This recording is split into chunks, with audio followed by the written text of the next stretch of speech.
टाकोडे गावात शिवप्रेमी आणि प्रशासन आमने सामने, अर्धाकृती पुतळ्याच्या हटवणीवरून तणावाचे वातावरण।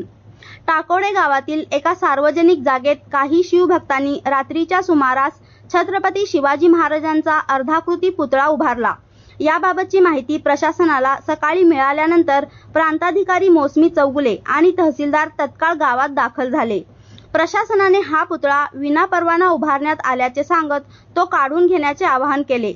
मात्र शिवप्रेमींनी पुतळा हलवण्यास नकार दिला आणि ठाम भूमिका घेतली। त्यामुळे गावात तणावाचे वातावरण निर्माण झाले। परिस्थितीचा अंदाज घेत प्रशासनाने टाकोडे गावात जमावबंदी आदेश लागू केला। पोलीस बंदोबस्तात संबंधित पुतळा प्रशासनाने हटवला, ज्यामुळे गावात शिवभक्तांच्या संतप्त प्रतिक्रिया उमटल्या। या कारवाईनंतर नाराज झालेल्या शिवभक्तांनी गावातून मोर्चा काढला आणि टाकोडे गावात येणारे सर्व मुख्य रस्ते बंद करत आपला विरोध नोंदवला। दिवसभर गावात तणावपूर्ण वातावरण राहिले असून परिस्थितीवर नियंत्रण ठेवण्यासाठी पोलिसांनी कडोकट बंदोबस्त तैनात केला आहे।